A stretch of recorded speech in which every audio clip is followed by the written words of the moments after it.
Découvrez les 7 palais présidentiels les plus luxueux d'Afrique. En ce qui concerne le pouvoir et la richesse, la résidence du président africain peut être utilisée comme point de référence. Les résidences des présidents africains ne sont pas toujours appelées palais présidentiels. En fait, certains États africains préfèrent utiliser le terme « villa présidentielle », mais la constante de tous ces manoirs, c'est leur grande importance et leur beauté. Nous vous proposons 7 des plus beaux de ces palais présidentiels. La liste de ces palais n'est pas dans un ordre de priorité exact, car tous les bâtiments sont très beaux.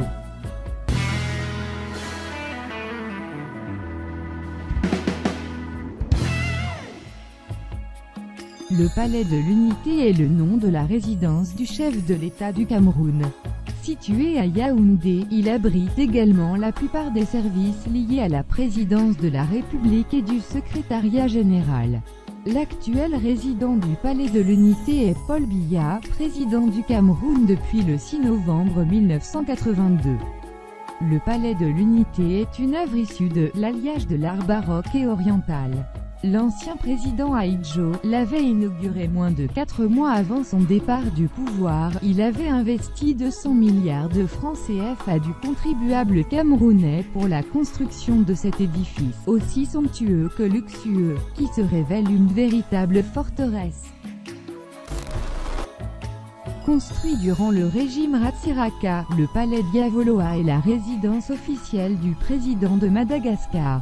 Il est situé à 15 km au sud de la capitale Antananarivo et fait partie des plus beaux palais présidentiels en Afrique.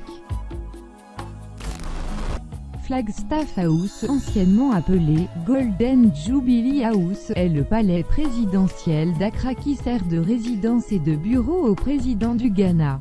Flagstaff House est construit sur le site d'un bâtiment qui a été construit et utilisé à des fins administratives par le gouvernement britannique Gold Coast. Le budget initial pour la reconstruction de 30 millions de dollars a été un prêt du gouvernement indien. Cependant, le journaliste David Amanor a signalé que la construction pourrait coûter jusqu'à 45 à 50 millions de dollars. La construction du palais a été supervisée par un entrepreneur indien qui utilisait des sous-traitants ghanéens. Le Palais de la République est une demeure historique, située à Dakar, dans le quartier du Plateau.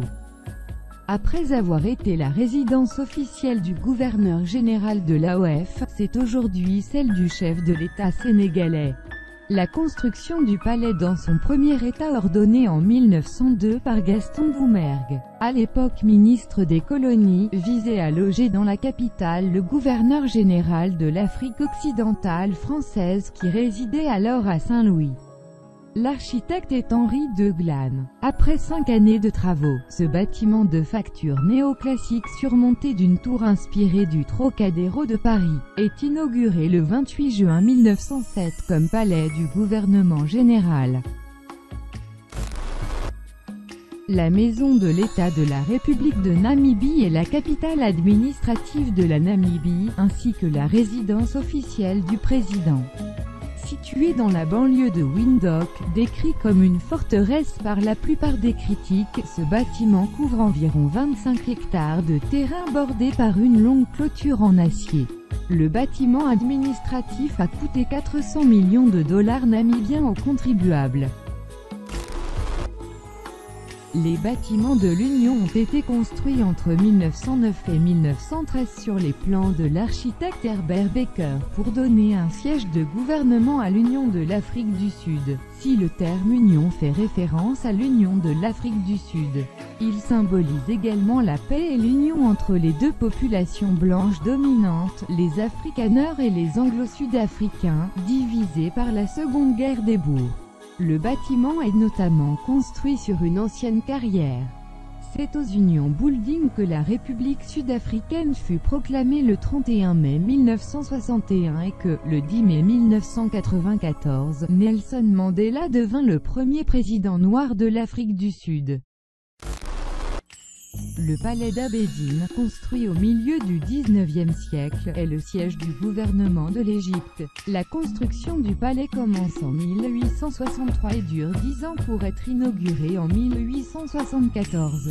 Bâti sur une zone appartenant à l'origine à Abdin Bey, un noble ottoman, le palais est construit par l'architecte français Léon Rousseau. Le palais devient le centre du pouvoir royal à la place de la citadelle du Caire, où était le gouvernement égyptien depuis le Moyen-Âge, durant le règne du roi Fouad Ier. Dites-moi lequel des palais vous trouvez plus beau dans les commentaires. J'espère que ça vous a plu. Si c'est le cas, mettez un énorme like. À la prochaine, goodbye.